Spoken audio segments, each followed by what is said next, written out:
Hello, everybody. I think we're live. Say hi to the internet. Hello, Internet. What's going on, everyone? We are here for our second ever HFES presidential town hall. So we'll give it a couple minutes before we actually start proper, but we're fully expecting you know uh, at least a few people to show up for this thing. So while we give it a few minutes, we have a full panel of distinguished guests today. And so this will be a great time. And while we're kind of waiting, if you're watching, listening, wherever you're at, why don't you just let us know where you're watching from? That'll be kind of a fun thing to bring up. We have been experiencing some technical issues over here. So bear with us on some of that. We'll try to get them ironed out in the interim. But yes, where are you watching from? Barry Kirby. Hi, everyone. Great to see you. Looks like the UK's in town. UK is in town. Hey, Barry. I will catch up with you. I do owe you a response in email. I'm so sorry.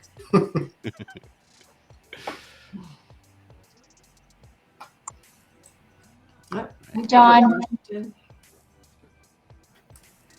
Eric.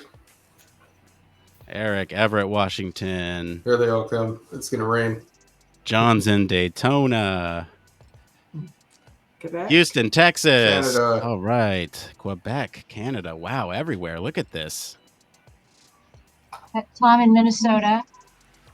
Edwards Air Force Base. This is awesome. Austin, Texas. Melbourne. Yeah. Hey, Neil.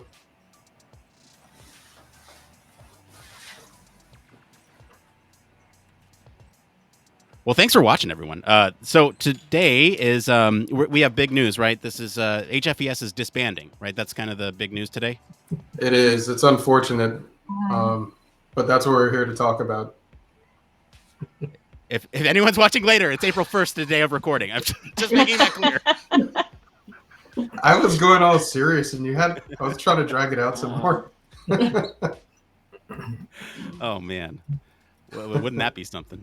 Oh, yeah. Second town hall, disbanding HFES. No. Has anyone Terrible. on the panel gotten confused or tricked by anything today? I have. Yeah. Yeah? What was it? So I was in a fellows meeting today at work, and they were asking about or just talking about the time changes, because recently in the U.S. The Senate passed the daylight savings time, a permanent daylight savings time adjustment, and so this other fellow kicked in. He's like, hey, I heard they also passed an 8th day to the calendar week. Did you guys hear about that? Like, what? There's another day? Yeah. Oh, I got fooled about something probably less serious. There's Chris, you and I have gone back and forth about Star Wars, Star Trek. There was a post in one of the channels that I follow about a new Star Wars television series that was based on a very side character from The Rise of Skywalker. I was like, really? That's where you're going? All right, I'm in for it. Let's go, because I'm a Star Wars guy, obviously.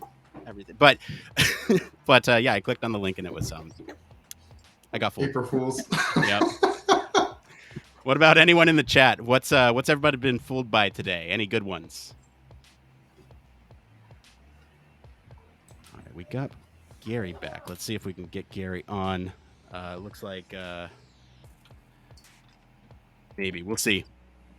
We are going to get started in just a minute here, and when we do, we ask that if you have any questions, if you're watching, listening, wherever you're at, drop them in the chat. And we have a Q&A section towards the end that we can get to. It'll be a good time, good chance to ask HFES leadership some of your burning questions. So I think we're what, 5 after. I want to make sure that we have time for everybody to present today. So here's what we'll do. Let's see here. Oh, there's a good one for April Fools. Fooled into thinking that I got some work done today on a Friday.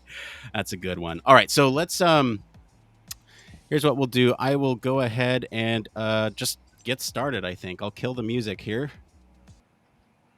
All right. This is going to be recorded later for a podcast, so there's kind of this weird pause. Anyway, here we go. Hello, everybody. Welcome to our second ever HFES Presidential Town Hall. No matter if you're joining us live, watching, or listening to this recording later, thank you all so much for being here. HFES has invited me to moderate today. My name is Nick Rome, and I host a weekly Human Factors podcast. I'm joined today by the president of HFES, Chris Reed, and by the president-elect, Carolyn Summerick. We're also going to hear from Blake McGowan on the Outreach Division and Committee. Micah Inslee will talk to us about the Government Relations Committee. Gary Orr on the Public Outreach Committee, and Deb Bame Davis on the Industrial Advisory Board. We also have Caitlin and Steve hanging out from behind the scenes, helping out with everything. We have a great town hall for you today and a great topic of conversation for you focused on advocacy and outreach. And we'll be addressing some of your questions, comments, and concerns a little bit later. But first, just want to level set with everybody on the format so everyone is up to date. We are broadcasting this live across many platforms right now, across the Human Factors Cast channels, as well as the official HFES channels. You can find us on LinkedIn, Facebook, Twitter, YouTube, Twitch, among many other platforms. And as we make our way through the conversation today, we ask that no matter where you're watching, drop your comments in the chat or the comments section, and we may address them towards the end. We'll see them all on our end, so, please let us know. This is open to everyone, members and non-members. And one last note, if you can't stick around for the entire town hall today, the event should be available to watch on all those platforms right after we're done. All right, I've gone on long enough, so I'm going to go ahead and pass it over to Carolyn to go through some of the society announcements. Go ahead and bring up that slide deck you have there, Carolyn, and I'm going to pass it over to you. Okay, very good. Thank you so much, Nick. And thanks everybody for joining us today. Really appreciate it.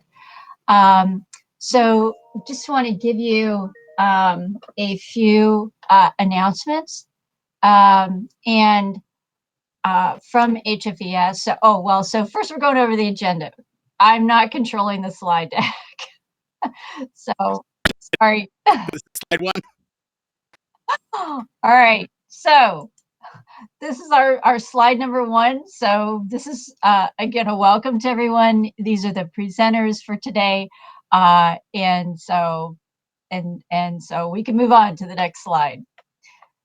So our agenda today, I'm going to give you some basic announcements of what we've got going on in HFES coming up, things that we'd like you to know about. You may have seen in the bulletin or maybe not. So we want to draw your attention. The who we are, we're going to get introduced to everybody through our telling you about what we do in HFES, and particularly, again, today we're focused on our folks who are working in the advocacy and outreach areas. And so you're going to be meeting and hearing from them in just a moment. Next slide, please. So want to let you know that, yes, another survey from HFES is coming your way. We would like to get your input on this particular town hall, just like we did get your feedback on the last one, which was very helpful. Thank you so much for that. So this survey will be available to you to give us, provide us with feedback on today's town hall. Next slide, please. So we wanted to draw your attention to some events and member benefits, basically. We have a career center in HFES, and we wanted to draw your attention to that. If you are someone who is looking for people in the area of HFES or HFE, I should say, or if you're a member who is looking for a new career opportunity, please check out the Career Center. And we have lots of opportunities that are posted there. And it's a good way for companies to let people know that, that they are looking for people who specialize in various areas within HFE. Next slide, please. Next, this slide is basically telling you that we work on people power. HFES is powered by our members. Yes, we have staff, a few people who are paid to do this and work on HFES stuff on a daily basis, but it's really our volunteers that keep us going. And we want to make sure that you know that if there is something that you are really interested in or passionate about, or you just want to get more involved in HFES, I'm sure that we can put you to work. And it's a great way to meet other members and to do more networking, which is exactly why a lot of people join HFES to begin with. So we have a volunteer page, and you can look at the opportunities there. And of course, you're always welcome to contact us too if you say, hey, I don't see an opportunity for this, but I think this would be a really great thing for HFES to be doing. So please get in touch with us either to look for opportunities that we have or even make suggestions for other ones. Next slide, please. So we have elections coming up, and that is another great way to have an influence and say in what HFES does, directions that the organization takes. So both in terms of you as a member voting and you as a member potentially putting your hat in the ring. And the first stage is getting nominated, and then after the nomination process, then we have a more trimmed down set of names that will go up for the election. We created a video last year about how the nomination process and the elections process actually works. And that's available, I believe, on our website in the Member Center. We can help you find that. But look for an announcement about the elections. There are members. There's a member at large. So we have 2 member at large positions that we fill every year, and that's a 3-year window in terms of service. There's also, of course, the Secretary Treasurer position and the President position. These are all 3-year positions in terms of being an elect, the actual position, and then the immediate past position. And I believe there should be one more slide that I'll be talking about. The slides go back up by any chance?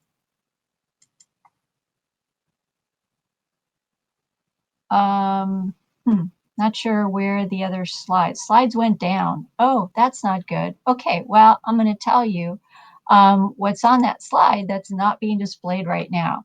So we have awards, and we like to celebrate our members and our member achievements. And these don't necessarily have to just be for members, though. We have a number of different awards, and the way people get these awards is that they are nominated for them. So great, slides are back. So we recognize people who do great in terms of being educators. We recognize people who are innovators in our field. We recognize outreach, which is just what we're talking about today, with the Oliver Keefe Hansen Outreach Award. We have a Young Investigator Award. We have Early Career Service Award. So we love to be able to recognize our members for what they do and what they excel at. So the deadline for submitting packages for consideration for the awards is moved out to April 15th. Hopefully that's not going to interfere with you getting your taxes done. Hopefully you've already taken care of that for folks in the US. So wanted to bring that to your attention. The other thing on this slide is this year, again, we're going to be providing funding for seed grants that target the intersections of human factors and ergonomics and anti-racism, anti-bias. So please look for an announcement that should be coming out, I would think, within a couple weeks for proposals for those seed grants.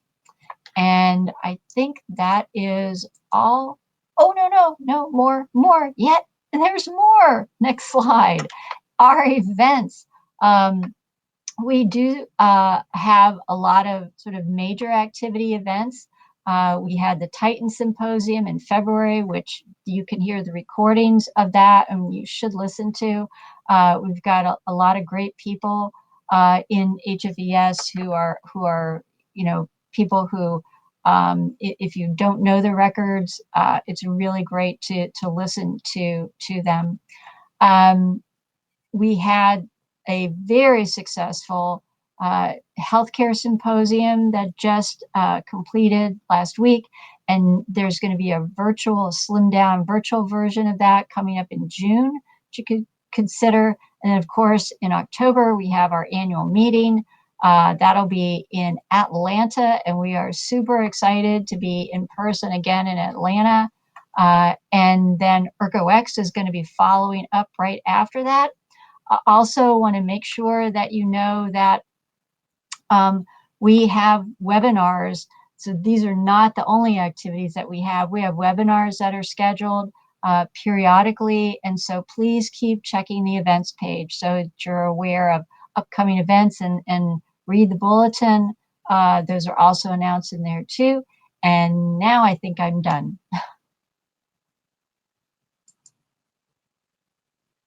So Chris, are you taking over? Yep, I'm switching in. Thanks for the tag, Carolyn.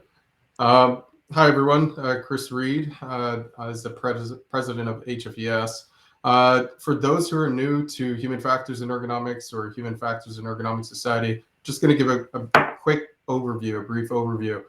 So our mission, as you see up on the screen, is essentially advancing the science and practice for systems. So we're designing for people and essentially designing products or systems around people and learning about their capacities and capabilities and designing to that. If we can go to the next slide, please. Some of the highlights for HFES: we were formed in 1957, believe it or not, just post-World War II. We have around 3,500 members and 25% of them are students. There are about 67 active chapters throughout the United States, Canada, and Europe, as you can see. Many of them are student chapters at the universities. 26 of our groups are technical groups specialized in those fields, from aerospace on one end to virtual and extended reality or safety, ergonomics, product design, lots of different groups that may fit your flavor. There are 76 graduate schools, 20 undergraduate schools, so lots of opportunities to continue your education in human factors and ergonomics. And as Carolyn mentioned, we have lots of events going on throughout the calendar year, from conferences, symposia, webinars, all of the above. And then today is our special topic about advocacy. So we're going to be talking about that further with our guest speakers who are coming on right after me. Next slide, please. I do like to highlight the circle of life. For those of you who've been in my speeches before on this, you know I end up pulling out the Lion King from time to time. The circle of life for human factors and ergonomics in this sense is essentially what it says on the screen. We are made up of people all over the map, from academia all the way to folks who are working in industry or government. And why that's important is because that circle of life connects us all together by producing goods and services, essentially. People, processes, tools, students, in some case coming out of graduate schools, going into industry or government positions, or folks who are coming up with problems that need solutions from the government or from the industry side. And all that connects around in a circle, perpetuating through the ecosystem itself. Next slide, please. Now, why is that important? It's because of this guy right here. Since last year, we've been working on what we call our strategic roadmap, a number of different activities that were improving not only the benefits to members of HFES, but also the benefits to those who are serviced by members of HFES. There are a lot of items on this deck. Today, you see that advocacy thread that's highlighted on there. Our folks who are on today are going to be talking about the different things that they and their committees and the people that surround them in HFES are doing. So it's a perfect opportunity to talk about what's HFES doing for you. Next slide, please. I want to say the org chart of HFES is pretty thick.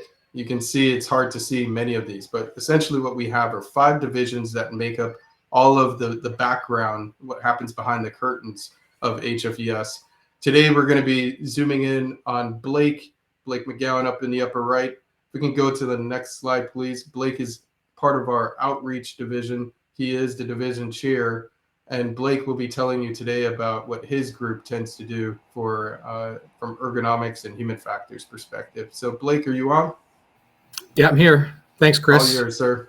Yeah, thanks for that great overview of HFES and as well as the roadmap. I think that's really helpful for everyone. And thanks, Carolyn, for sharing a couple important things that I just want to state again.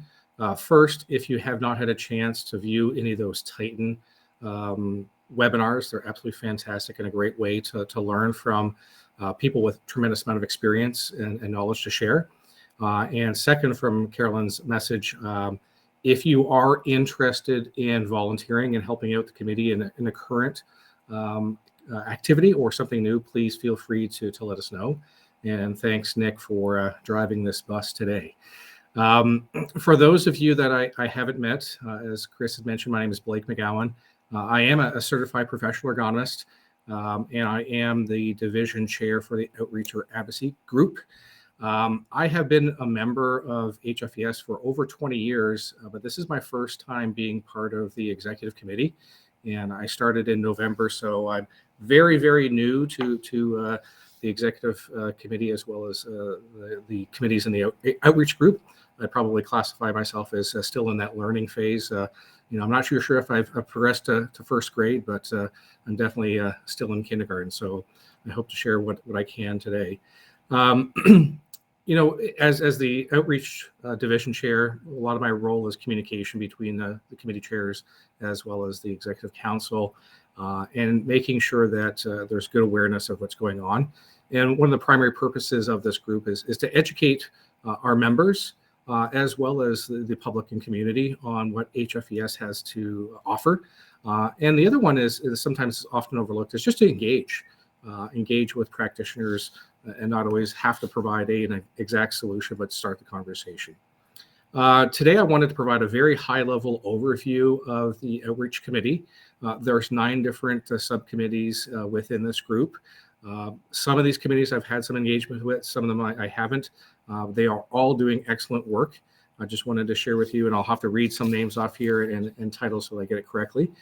Again, with the 9 different committees, we will be hearing from 3 really exceptional committees today and answering questions on all 9 committees. But the first committee in our group, and maybe Nick, if you want to share the zoomed in view of that PowerPoint, it gives people something to follow along. But there's the White Paper Committee that develops white papers led by Ram Michaela. The Public Outreach Committee that's obviously focused on outreaching to the public is led by Gary Orr, and we're hopefully going to hear from Gary today. The National Ergonomics Month Committee, led by Michelle Robertson, is a great way to highlight ergonomics over a full month period. Government Relations Committee, led by Mika Ensley, who you will hear from next, talking about all of the outstanding activity that that group is doing to get human factors and ergonomics in the conversation and in view of our government agencies. The Industry Advisory Board, the IAB, is led by Deb Bain-Davis, and you'll also hear from her today. The 6th committee is the Representatives and Liaison Committee, led by our President-elect, Carolyn Summerk. And, one of the important things with that committee is the number of relationships that we have with different groups. I don't recall the exact number. It's more than 10, but less than 30 groups that we're interacting with to push our content and help other groups, as well as share HFE with a broader population. The 7th is BOCE, led by Emily Roth, and a combination of, it's focused on kind of getting HFE in the view of a lot of engineers and systems engineers. Chris Reed leads the International Ergonomics Association representation, and I think there is an upcoming webinar between the two groups. And lastly, the Societal Impact Group led by Andrew Thatcher. I think it's one of more of the newer committees, and there's a tremendous amount of opportunity to share the impact of HFE on societal issues. And things that come to my mind are things like sustainability, why not climate change, and things like the opioid crisis. There's so many opportunities there. So hopefully people are interested to hear from the experts from these committees. As I mentioned before, please feel free to ask your questions in the chat. We're looking for an engaging session. And lastly, if you're interested in volunteering in the outreach division or others, please let us know. We're more than happy to have you. So at this point, I have the pleasure of passing the ball over to Mika Ensley, who leads our Government Relations Committee. And you'll quickly learn that there's a tremendous amount of activity, but more importantly, a tremendous amount of important activity going on in that group. Mika? Thanks, Blake. So I'm in charge of the Government Relations Committee. As most of you know, a large amount of the work that human factors professionals do is affected by the government. This is anything from direct purchasing by government agencies for their operations. For example, Department of Defense, Homeland Security, FAA, they all have to let work out to industry contractors to build systems for the government. They also have a big impact on regulations. So things like the certification of aircraft by the FAA, certification of medical systems by the FDA, workplace safety regulations under OSHA, or approval of nuclear power plants by DOE. All of those operations or products are regulated by the government. The government's also involved in funding a lot of direct research that our members provide. From everything from National Science Foundation, AHRQ, and then all of the agencies that I just mentioned. We also see a lot of legislation that affects academia, STEM, and related kind of efforts. And then the government gets involved in a lot of new and emerging areas. So we're seeing a lot of queries and things from like artificial intelligence, remotely operated and autonomous vehicles that are being put on roads and aircraft systems, for example. And all of these have huge implications for human factors and the work we do.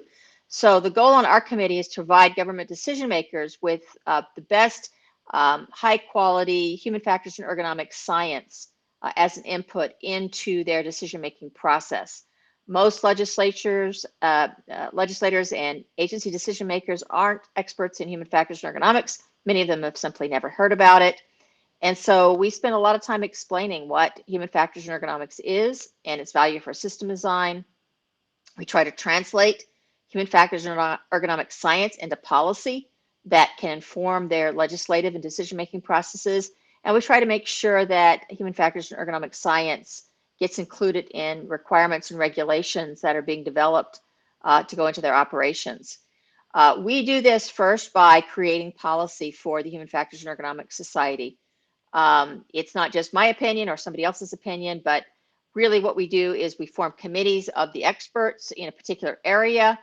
They meet and talk about, what's the best science on a particular topic and what sorts of policies do we really need to be promoting to help achieve our objectives in those areas. That gets reviewed and vetted by a number of experts. It goes through this committee, and then it goes to the Human Factors and Ergonomics Society Executive Council to get approved as official policy. And if you look on the HFES website, you can see a number of those policy statements that have been approved. We have a brand new one that just got approved on telework, for example. We have a policy on autonomous and semi-autonomous vehicles that are being used on highway transportation that just got updated. You will see one on energy and the environment, electric vehicle infrastructure, reducing the deadly use of force in law enforcement, AI in healthcare, human system integration, airline seating, occupational ergonomics, pandemic preparedness, and we're currently working on new policies for space and healthcare. As examples of some of our activities, we have been providing advocacy on some new funding initiatives, for instance, supporting funding for National Science Foundation and OSHA, supporting new legislation to improve funding for STEM and diversity and inclusion in STEM. We've also provided response to pending legislation and agency activities in a number of areas. So we provided inputs on automated vehicles, things like the AV START Act, the DOT Automated Vehicle Comprehensive Plan, and their plan for automated vehicle technologies. We provided inputs in the healthcare area for the new healthcare ARPA agency that's being created, and in RFIs on how the government can better prepare for the next pandemic. We provided a number of inputs in artificial intelligence, things like the National Security Commission on AI and the National AI Initiative, as well as AI principles for the Department of Defense. We provided input in the aviation area. We were able to provide congressional testimony on the 737 MAX 8 accidents in 2019 that led into the new Aircraft Certification Reform and Accountability Act that had a number of provisions for improving human factors and ergonomics in aviation certification. So it increased human factors hiring and training within the FAA, it improved safety oversights. It made sure that human factors people were included on review teams and were better integrated in the certification process. And it improved funding for new areas of research in the human factors area that are very pertinent to aircraft safety and automation in particular. Another big initiative we had was that of human readiness levels. Holly Handley, one of our science policy fellows, led this up, working with Judy C. to create a new standard on human readiness levels, and that's guiding a lot of our outreach work that's going to impact DoD operations and others. So with that, I'm going to turn it back to Nick, but that's just an example of some of the things that we're currently working on. Hey, Nick, I don't know Nick? if you're coming on or if you want me to go ahead and get going. Nick's on mute, Gary. You think you better go ahead. I'll just go ahead then. Okay. You had your chance, Nick. So I'm on the Public Outreach Committee, and I chair that committee. And if you're on this podcast and you don't know what human factors is, you're not alone. There's a lot of people who don't. And that's one of our real challenges, is to try to make sure that we get the word out about what we do, and that we are inviting people to come in and join. It's a large net. We have a very big tent that we have for people, lots of different disciplines. And so I'll just talk about some of the things that we do in public outreach. And hopefully some of those might be interesting to you, and certainly invite you to come and join us. One of the things that we have spent a good bit of effort in is trying to look at STEM events around the country and join those. For a number of years, they had those here in where I am. I'm in Washington, D.C. We had the largest STEM event in the U.S., and we would participate in that and explain to mostly about later elementary through high school and their parents what human factors is all about, and a lot of interest. Obviously, a lot of people not aware of what we do. And at a STEM event, a lot of the kids that are there are interested in physics and some of the more fundamental engineering disciplines. And when they hear about human factors, their eyes light up like, oh my gosh, this is something pretty interesting to us. So that's something that we do as those events come up. We try to get into those events. The other thing, we were having a conversation that we're going to start picking up is at the annual conferences Caroline had mentioned coming up.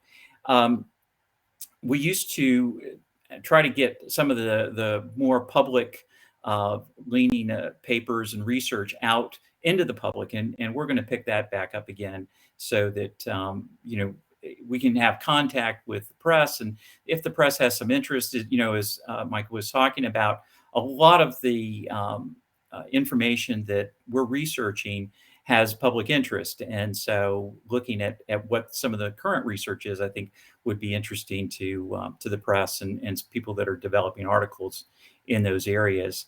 I think, as Chris had mentioned, one of the areas that is within our group is the National Ergonomics Month, and that's October.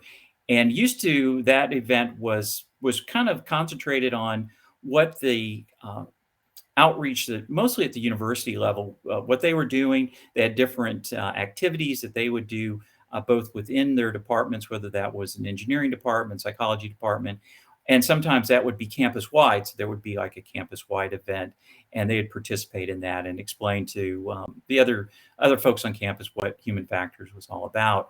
But Michelle Robertson, as Blake had mentioned, took that over a few years ago and has really expanded their outreach and what they're looking at, and much more than just the month now. While they still try to coordinate what the college level is doing and both reward what's going on at the college level and encourage sharing at that level, they also have some other interest. One of the interests is to try to look at the materials that teachers in K through 12 might be interested in that would talk about human factors. What we've learned is those teachers have a need for information, but it has to be packaged in a way that is comparable to the way that they present material at that grade level. So NEM is looking at those, trying to understand how to package material that might be appropriate for those different age groups. The other thing that group is also looking at is HFE issues in healthcare. And a lot of people are looking at that. I think Carolina just mentioned that there was a conference that just concluded on that. But I think trying to provide some outreach materials to that particular group. So that group, the NEM group is very, very active. And shout out Tristan Inslee, if that name sounds familiar, the daughter of, and she is very active. And they have a good group of folks, very, very interested. I think they meet on a bi-monthly basis to talk about projects that they're working on and updates. So that certainly would be a lot of activity if you're interested in those particular areas. So those are some of the big things that we have going on. From time to time, we have projects that come in.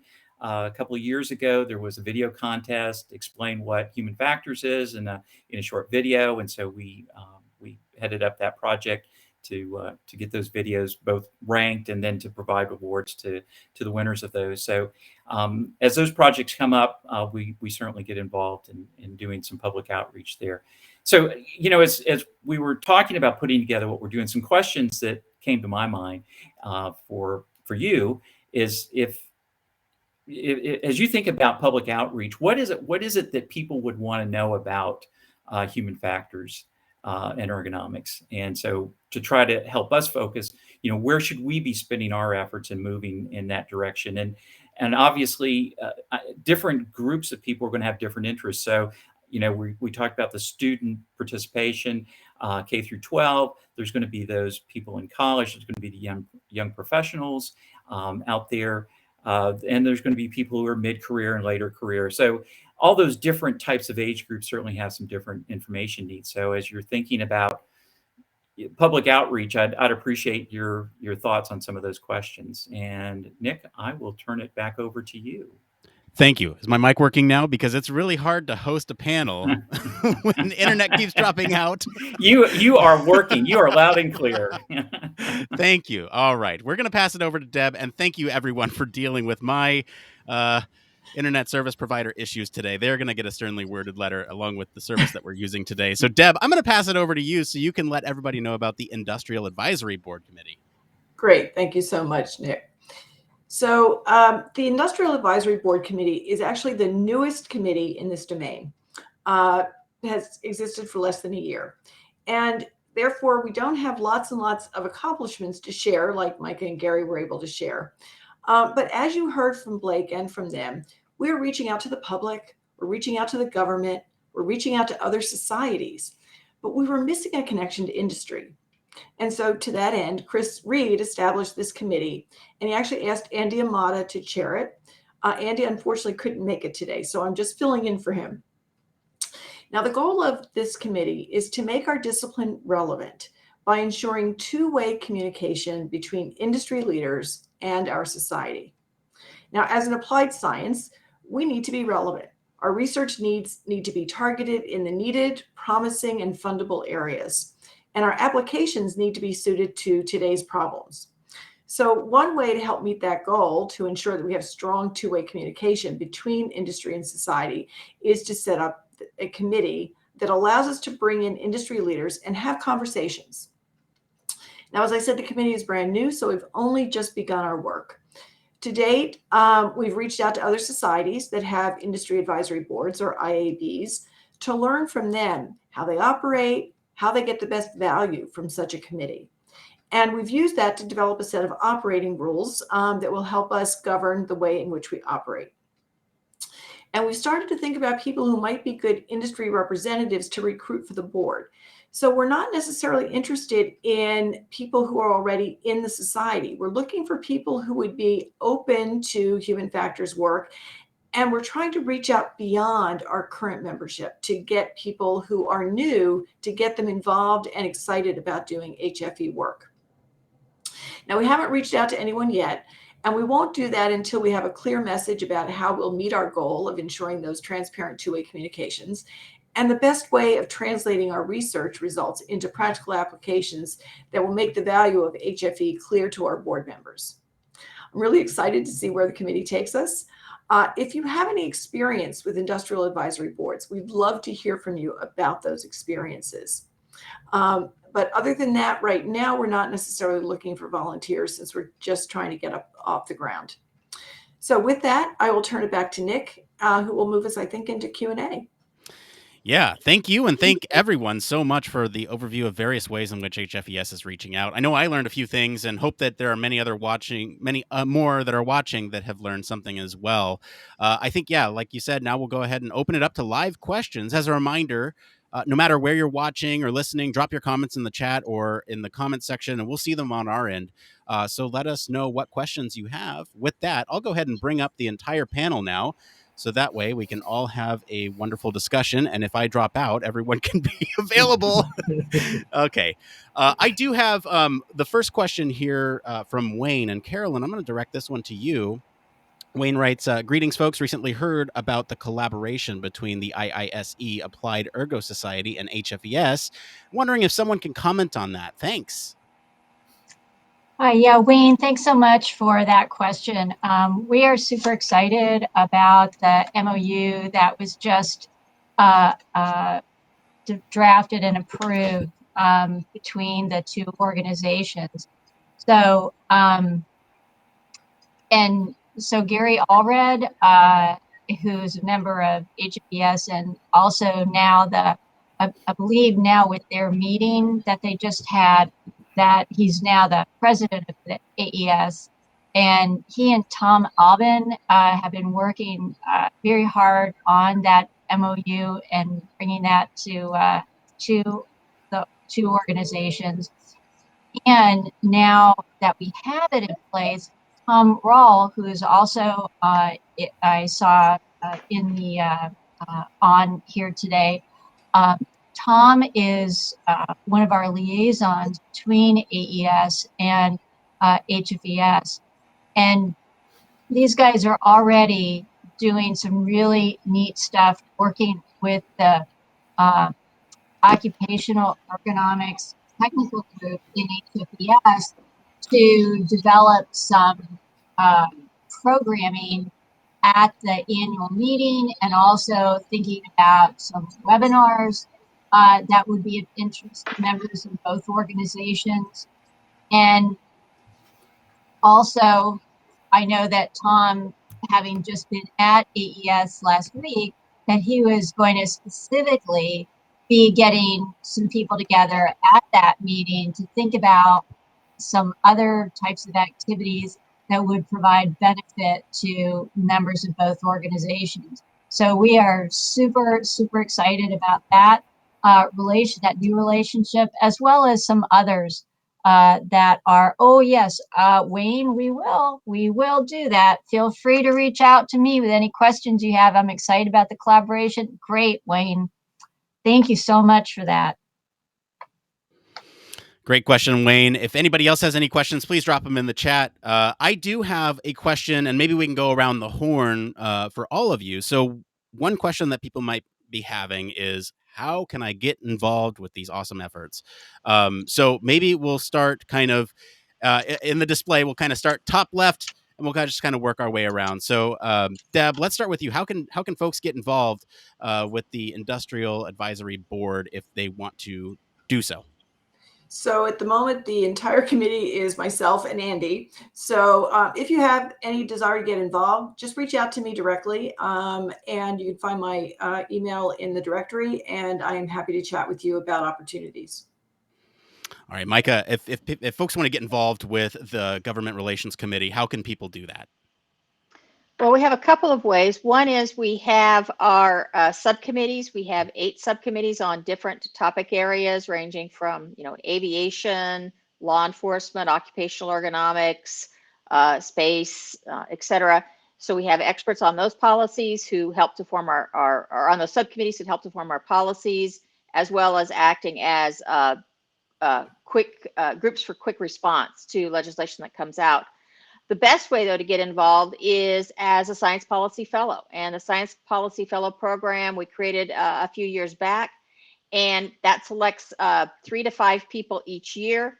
And they come in and work for a year on the GRC. They participate in the meetings. They really learn how to do outreach. They go to a Capitol Hill day to meet with legislators. We've had to postpone those the last couple of years because of COVID, but we hope to reinstate that this year. And they really learn how to do government outreach and to translate our science into policy, which is a whole nother layer of abstraction. So it's a great program. Then they work on programs of interest to themselves for like a 2-year individual project that can be tailored to their particular interest area, whether it be healthcare or aviation or transportation or whatever their topic of interest is. Our human readiness level standard, for instance, came out of one of those efforts. We did an update to our automated vehicle policy statement, was another one of our Science Policy Fellow programs. So it's a great opportunity, and an announcement should be coming out for that very soon in the bulletin to apply for that program for the upcoming year. Thank you. And Blake, if folks want to get involved with like the wider outreach division, the wider committees, how can they do so, and what kind of things are available for people to volunteer for? Yeah, great question. The first thing I'd recommend is, visit the web page, and under the committees section, you can learn a little bit more about each of the 9 different committees within the outreach division. You can also look and learn about the other committees that are there. The other thing is you're able to see who are members of each of those committees. So if there's a particular group of person or background of person you're looking to work with, you can check that out as well. And if there's something that you don't see, but you're still willing to participate in a committee, you can always reach out to myself, and I can provide you with a little bit more detail, and hopefully we can find the right home for you. Thanks, Blake. Gary, Public Outreach Committee, how can folks get involved? Get off of mute. There we go. All right. It's like everybody has been saying, reach out to us either individually or reach out through, I think, info at HFES. And, particularly with public outreach, people have some great ideas like, oh man, I wish that, HFES was here, or these people don't know anything about human factors engineering and ergonomics. They need to have something. Just send us a note. Say, listen, man, this is a great opportunity. Be glad to, either chat with you, and more than likely say, hey, listen, I'll put you in charge of that effort. Move it along. Yeah, and just as kind of a general note here, if anybody has any questions about volunteering in general, or if they want to get involved but don't know how, you can send an email over to info@hfes.org. It's a great way to start that line of with the folks for HFES. I do have a question here from Rose about the Industrial Advisory Board. The question is, would you consider having a balance of not only recruiting outsiders or new members, but also inviting some current members from industry so they can provide some context? Deb, I'm going to pass this one over to you. Yeah, absolutely, Rose. Thanks for the question. I was not involved in the original thinking about this, but I believe that the goal would be to have all the actual board members be from outside the society, and then bring people in from the society to meet with them periodically, so that when they meet, the people wouldn't necessarily be on the board, but they would be meeting with them to kind of tell them a little bit about what we're doing and how we connect to their industries and all that sort of thing. So we definitely want to get those two-way communications going. But I certainly will take that thought back about whether it makes sense to put HFES members on the board itself. And we'll certainly think about it. Thank you for that answer, Deb. There's another one here from Osiris. More general question here. I hope everyone is safe and continue to succeed. What are some of the great advices for those who are looking to pursue a career in human factors engineering, primarily ergonomics? What are some materials and or certifications to help support the development of future ergonomists? So, Nick, I can grab this one. Please do. So, Cyrus, great question. You know, going down the path of, in this case, becoming an ergonomist is a very righteous one from my perspective, because I sit on the physical side of the house with ergonomics. There are a lot of opportunities to pursue. You can go from certifications, for example, a certified ergonomist or a CPE, professional ergonomist, is one opportunity. You can do degrees. I mentioned at the top of the hour, looking at bachelor's degrees, looking at graduate degrees. There are lots of opportunities for university systems. Those are good ways to do it. Other ways to do it, like I came up shadowing ergonomists, so finding mentors just to see what they do and understand what the science entails. That way you can start getting your feet wet there.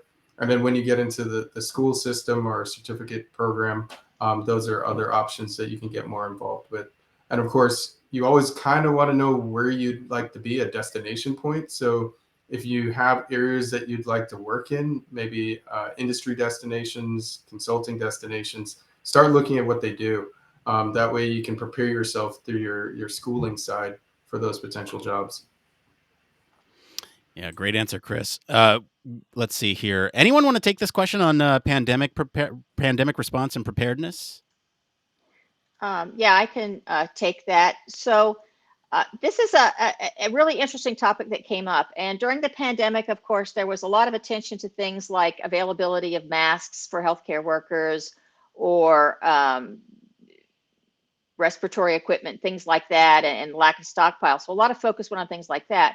But we also saw a lot of challenges as the healthcare system came under stress with being able to adapt and scale up to a lot of the challenges that were going on there. So our science policy fellows, who were all involved in the healthcare industry, actually leapt into action really fast.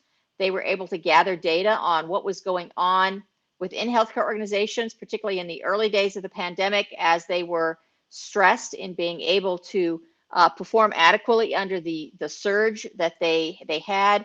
And they formed a number of, they surveyed the industry and were able to form some rapid responses to provide inputs. And so, for example, some of the inputs that we focused on were really looking at things like investing in human factors and ergonomics research programs and policies so that we can improve the overall resiliency of healthcare systems during these types of surge events like pandemics and other kinds of public health crises. That's where you really started to see things come apart at the seams. And they were everything from whether that equipment properly fit people, the range of equipment that was available, the communication systems that completely fell apart where people didn't know what to do as procedures changed very rapidly, a number of issues like that. And so our inputs back to the government have really focused on things like focusing on the usability of new processes, equipment and procedures, and work design that kind of got overlooked while we were in that crisis mode. We now need to focus on those things to improve the resiliency of the healthcare system and to increase funding at looking at some of the human factors improvements that'll make it adaptable in advance for future surge events. And those types of focus are in everything from home-based care, telehealth, electronic health records, direct pandemic preparedness for things like dealing with workload and fatigue, design of protective equipment, dealing with provider wellness, preventing burnout, public health measures, things like methods and tools for improving public compliance with healthcare recommendations, and a variety of areas like that. So they're very broad-based recommendations that went back and how we could better prepare for pandemics in future. Thank you. So I do have a question. Selfishly, you know, one of my sort of main interests in hosting a human factors podcast is reaching a younger demographic and sort of generating some excitement around the field. You know, Gary, I want to ask you a question here. Can you talk a little bit about how we can get young people involved and maybe talk a little bit more about that DC event, how many people were reached there? Yeah, Nick, that's one of our passions among the public outreach, and probably we should be looking at some of the other age groups that we are really passionate about this younger generation. Well, at the STEM event in DC, there's about over a 3-day period about 300,000 people that attend the event, and I would say several thousand come by the booth. And it's a great opportunity. We have hands-on demonstrations. We talk about everything from how human factors works to designing an experiment. And I'm gonna turn it to Deb just a little bit, because Deb's students from George Mason, when she was there, were just fantastic. And just sort of a short anecdote, this is a huge event. There's probably several hundred exhibitors. They have simulations, they have exoskeletons, they have incredible amount of information. And we were hands-on with a group, and this young lady, she was probably about 12. She said, "You know what? Yours was the best booth I attended." And Deb, I'll turn it to you. Oh, you're on mute. Thank you. It is amazing what impact this has. The very first time we did it, we were on the mall outside, but we managed to bring a PlayStation 2, and we had people who were driving a driving simulator, and we had a cell phone ring, and they got distracted and almost always ran off the road. And we had all these teenagers who were sure that they could drive and text at the same time. And they were all shocked at how it didn't work. But what was most amazing to me was that there was a judge who came through and saw that and asked for our students to come in and give those demos in high schools and sometimes in court before they got their license, to let them know how dangerous this was based on this outreach. So it's amazingly impactful to show young children how much we can do by knowing about human factors. Great answers. I love seeing young people engaged. I think we have time for one more question, so we'll go ahead and ask this one by Christy. Want to bring up sort of the relationship to UX. Love the outreach to industry. In industry, there are a lot of research scientists, but there are also tons of UX researchers, myself included. Is this a group that we can actively try to engage with or bring into HFES? And sort of what are those efforts? I think... Do we want to bring this one over to Carolyn? Yeah, so thanks, Nick, and thanks, Christy, for the question. This is a real passion in terms of Rebecca Greer, who's one of our EC members at large, and we certainly do have a technical group, usability and systems evaluation technical group. So the usability is a long time piece of human factors and ergonomics. But to Christy's point and Rebecca's concern, that there does seem to be a split, and I think that we definitely want to make more of a concerted effort. At the annual meeting, we always have a usability day on Wednesday where we focus on this. But again, that's more internal and people who know about it. But I think more concerted efforts and thinking about how do we do this? What is the strategy? What would be successful? I think one piece of that would be thinking about who we would invite to the IAB and having a member or more than one member on there from an organization that is very focused on UX would be one way to do that, but it needs a multi-pronged strategy for sure. And I'd love to have any of our other folks weigh in on this as well with your ideas. Yeah, Carolyn, this is Carissa. Yeah, you're absolutely right. The IAB is one avenue. some of the other avenues that we've been looking at are training courses. I know, for example, our membership committee is also looking into that to see some crossover opportunity for training folks in UX. On ErgoX this year, one of the new chairs that we brought in is Kay Stanny. Kay Stanny is a National Academies member. She is creating her own track, her own program in ErgoX on extended reality technologies such as virtual reality, augmented mixed reality, things like that. And so she's also representing that user experience community and infusing that into the program of ErgoX. So there's different tacks that we're taking. Like Carolyn said, listening and learning. Nick mentioned he's part of the UX community, bring together focus groups. We're trying to be as inclusive as possible to all of the different fields of HFE. So thank you. Excellent question to end on. That's going to be it for today, everyone. We sincerely hope that you enjoyed this town hall discussion today. If you like this, we invite you to join us next time for our next quarterly town hall. As a reminder, there is a link to a survey in the description so that you can let us know how we did today and what you might want to hear from us in the future. I want to thank all the distinguished panelists and everyone else on the HFES side of the house for making this happen. You can always find the latest from HFES at hfes.org. We encourage you to join the HFES LinkedIn group, or you know what, take a look at those HFES bulletins in your emails. You can keep up to date with some of the society news. As for me, I've been your moderator, Nick Rome. You can find me on Human Factors Cast, our weekly podcast where we talk about the latest news from around the human factors world. You can also find me across social media at Nick_Rome. Thanks again for tuning into the town hall. You know what, everyone on the line, I'd love to end my regular show with "It Depends," because in human factors, it's kind of the de facto answer for everything. And truthfully, hearing you all say "it depends" in unison would absolutely make my day, especially after all these internet issues. I've never heard 7 people say it at the same time. Would you all join me in signing off this little tagline? I'll count down from 3, and then on we'll say 3, 2, 1, and then it. Okay, so 3, 2, 1. It depends. Fantastic. Thank you, everyone.